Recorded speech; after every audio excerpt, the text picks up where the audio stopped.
بسم الله الرحمن الرحيم. احنا النهارده في غرب سومد هنشرح لكم كده سريعا اسباب وكوارث الزراعه المنزليه. احنا بنعتبر ان الشجره هي الشجره اللي في مزرعه هي الشجره اللي في البيت.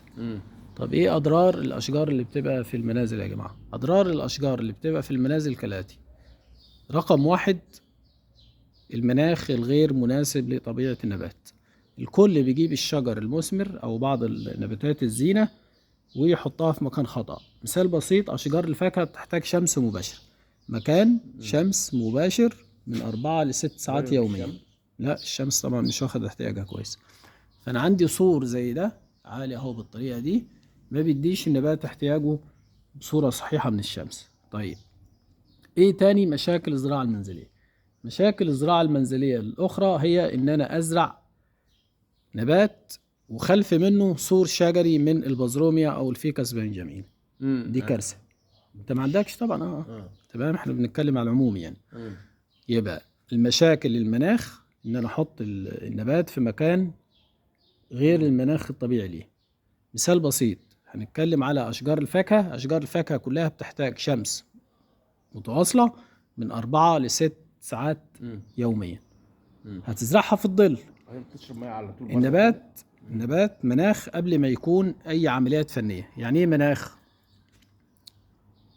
النبات اللي قدامي ده لو انا اديته مناخ 100%، مناخ 100% واديته تغذيه 50%، هينمو عندي وينتج ويبقى زي الفل.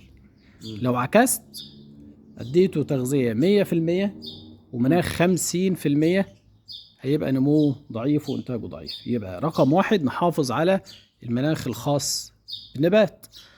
والمناخ الخاص بالنبات ده هو اللي بيخلي احنا هنا في مصر لغايه النهارده ما عندناش بن، ما عندناش شاي وهكذا. لان كل نبات ليه بيئه مناخيه معينه. اشجار الفاكهه تتطلب مكان مشمس يبقى فيه شمس متواصله من 4 ل6 ساعات. يبقى ده رقم واحد في مشاكل الزراعه المنزليه. طب رقم اتنين في الزراعه المنزليه ومشاكلها ان انا ازرع خلف منه سور شجري سواء بازروميا او فيكس بنجامين او اي انواع الفيكس، لان جذورها جذور عميقه وتاديه متفرعه وبتأذي اي نبات حوالي منها. طيب رقم 3 في مشاكل الزراعه المنزليه هي قله الميه في الصيف وكتر الميه في الشتاء. للاسف الكل في الصيف ما بيديش النبات احتياجه من الميه، وفي الشتاء بيزود ميه وبيمشي على معدل برنامج ميه ثابت صيف زي شتاء، وده خطأ. طيب المشكلة الأخرى في الزراعة المنزلية هي عدم عملية التأليم، القص السنوي للطراحات الحاملة للثمار أو الطراحات أو البراعم الحاملة للتزهير في النباتات المزهرة زي الورد زي الفل زي المسك. الورد ليه ميعاد معين يتألم فيه، المسك كذلك، الفل كذلك، عشان ينتج معايا كويس. طيب يعني ايه طراحات حاملة للثمار؟ مثال بسيط: في الشجرة اللي قدامنا دي شجرة مانجا، تمام؟ الشمراخ بيطلع على برعم، بيطلع على برج، خلاص اهو، بيبقى عمر البرج من 6 شهور لسنة، من 6 شهور لسنة. ده اللي هيطلع عندي التزهير اللي انت شايفه او الشمراخ الزهري. لو انا جيت قصيت في ميعاد خطأ ما قبل التزهير، يبقى انا في الحالة دي خلاص افتقدت للبرج اللي هيطلع عندي التزهير في الربيع. يبقى عملية التأليم لها أصول فنية في كل أشجار الفاكهة، خاصة في المانجا. المانجا بتتألم 3 مرات في السنة. طيب إيه تاني من ضمن كوارث وأخطاء الزراعة المنزلية؟ هي عدم التغذية بصورة صحيحة. الكل بيتخيل إن النبات ده بيحتاج تغذية في وقت معين ومن عناصر معينة فقط. لا، النبات بيحتاج استدامة في التغذية. هو كائن حي زي أي كائن حي. لو أنت جبت قطة، لو جبت كلب، أي كائن حي أنت رعيته في بيتك بياكل من المنبت أو من البداية، من أول ما ربنا بيخلقه لغاية ما يتكل على الله من الدنيا. هو الكائن الحي كده. يبقى النبات بياكل من أول ما يطلع جنين من البذرة لغاية ما عمره ينتهي. ودي المشكلة اللي بتواجه الكثير، إن هو التغذية عنده بتكون للأسف ما فيهاش الاستدامة. ولو فيها الاستدامة أحيانا بتبقى بسلع مغشوشة وسلع رديئة، وده حذرنا منه كتير، أو سلع مقلدة. بعض الإخوة النهاردة بيجيب الشكاير الأصلية بتاعت بعض الشركات بتاعت الأسمدة اللي بتترمي في المزارع الصغيرة، أيوة. وياخدها يعبيها أي منتج آخر ويغلفها. لا، خد عندك بقى، ده البعض بيجيب المبيدات الأصلية، العبوات الأصلية بتاعت بعض الشركات، ويفك ليه الغطا وياخد المحلول اللي جوه ويخففه بمواد حاملة تاني، ويرجع يعبيه في نفس العبوة ويبرشمه بطريقة معينة في مكان مخصص لذلك، ويرجع يبيعه. دي احنا بنسميها السلع المقلدة أو السلع المغشوشة، دي بنحذر منها كتير. طيب، يبقى مشكلتنا في التغذية وفي استدامة التغذية. طب ايه تاني من بعض المشاكل؟ ان البعض بيتخيل النبات بيحتاج عنصر او 2 أو 3. لا، النبات اللي قدامنا ده ايا كان هو، سواء نباتات زينة او اشجار فاكهة مثمرة، محتاج ل 16 عنصر غذائي. 16 عنصر غذائي، احنا بنديله 10، والستة الاخرين ملناش علاقة بيهم. دول بتوع هو بقى ايه؟ بتوع ربنا سبحانه وتعالى، منهم الكربون، منهم الكلور بياخدوا المية، الكربون من الجو، هكذا. يبقى لازم النبات الجميل ده ياخد 10 عناصر غذائية بصورة متوازنة وصحيحة ومستديمة. متوازنة يعني كل العناصر. لو أنا اديت النبات الجميل ده كل العناصر ما عدا عنصر البورون، ما عدا عنصر الزنك، ممكن ما يظهرش أو يظهر والتزهير يسقط عندي. لأن عنصر الزنك وعنصر البورون هي عناصر خصوبة في الكائن الحي، سواء إنسان أو نبات أو حيوان. جميل؟ يبقى نراعي ان احنا ندي النبات احتياجه بصورة صحيحة ومتوازنة وسليمة ومستديمة. ونأكد على كلمة مستديمة، ما هياش فترة وتراجع وفترة وتراجع، لا. طيب، النبات بيحتاج ايه تاني؟ بيحتاج ان انا احميه من الامراض زيه زي اي كائن حي. احنا كبشر بتاكل وبتشرب وبتحمي نفسك من الامراض، مش كده؟ النبات نفس القصة، بيصاب بامراض فيروسية، بامراض حشرية، بامراض فطرية.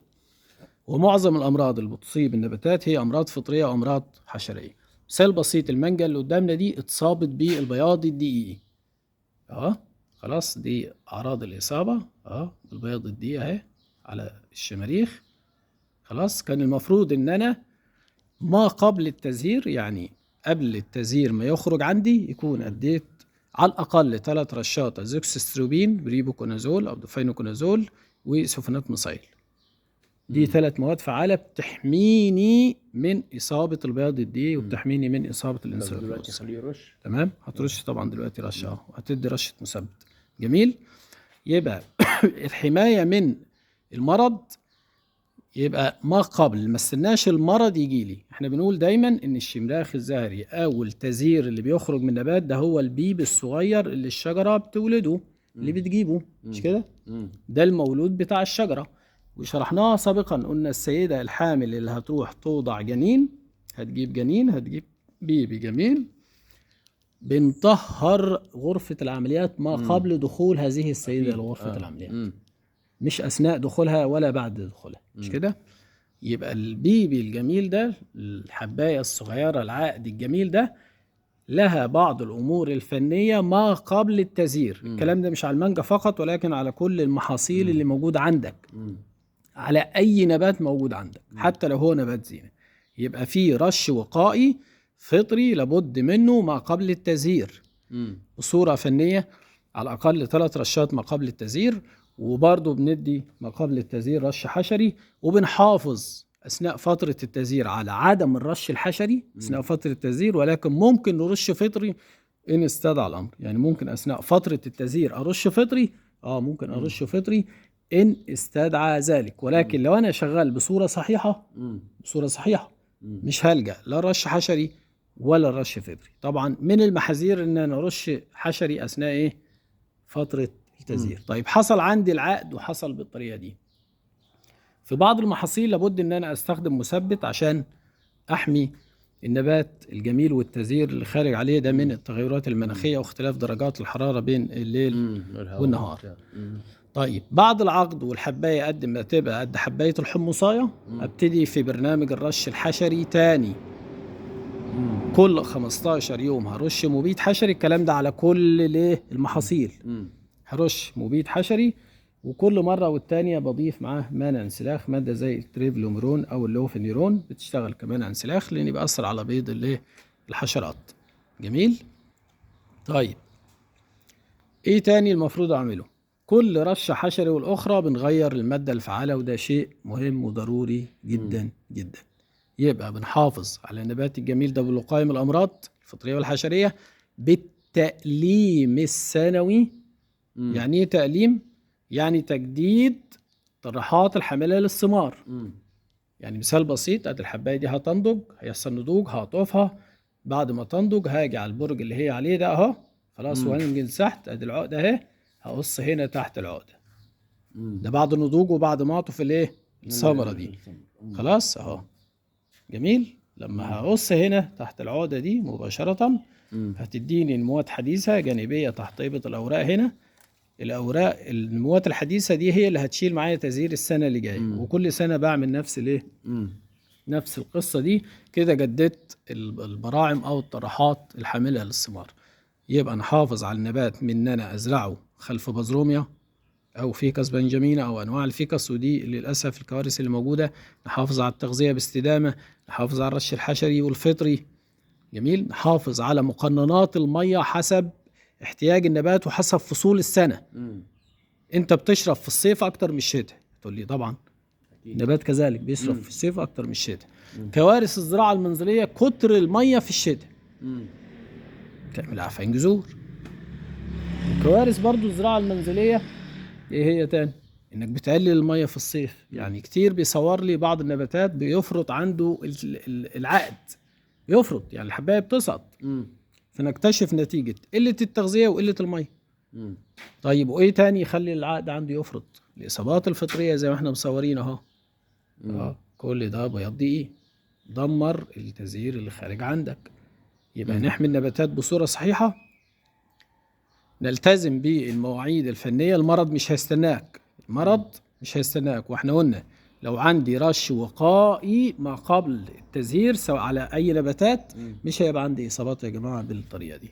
تمام كده وضحنا بصورة سريعة بعض المشاكل اللي بتواجه محبي الزراعة المنزلية، وتحياتي لكم جميعا.